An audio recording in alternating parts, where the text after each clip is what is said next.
What is going on, everyone? Roughneck2 Charlie back with another informative Battlefield 1 video.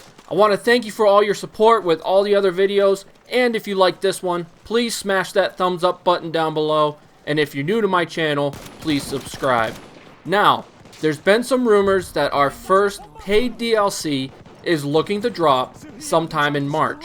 There's also been other rumors saying that it could resemble the Battle of Verdun.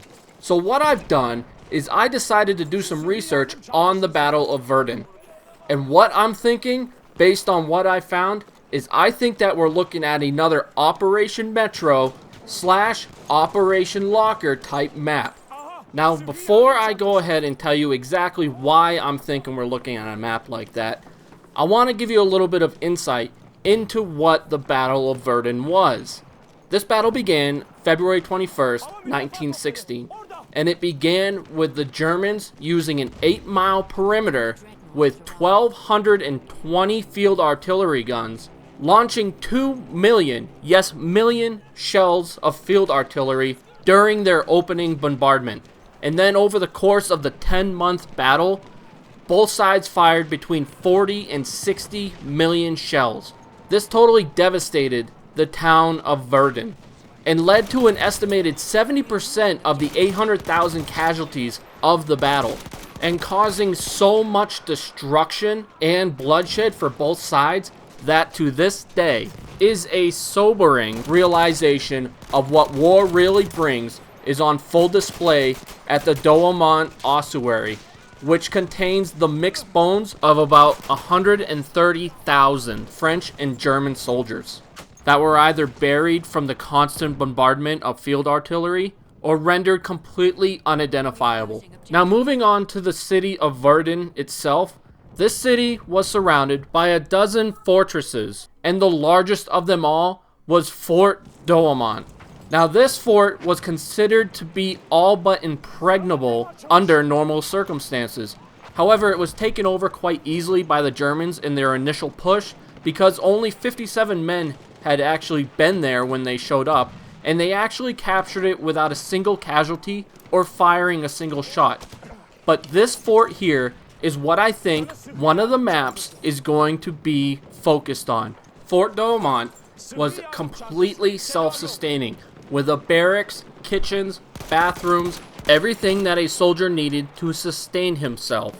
Now imagine having to assault through these corridors, through these small rooms, through all of these different areas that may be filled with furniture that could be destructive, by the way, and could make for some really good small particle effects. And then add on top of all of that, that enclosed feeling.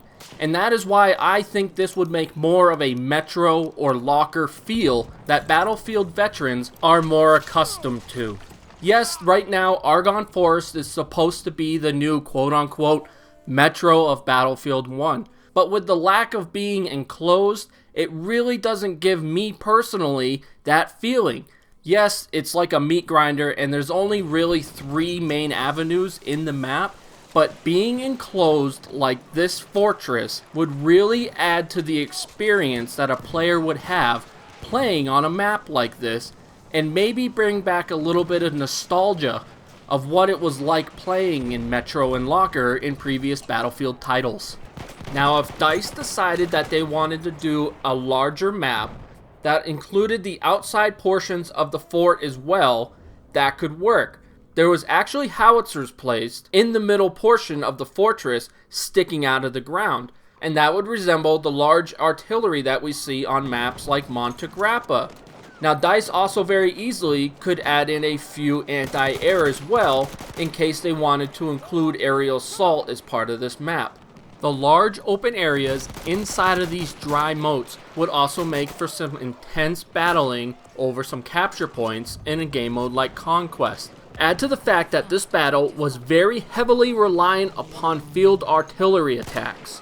What if DICE decided to make that part of the map, and having random field artillery falling during the match? Yes, this does seem like it could be frustrating at times, but talk about having an immersive feeling for all the players that are on the outside.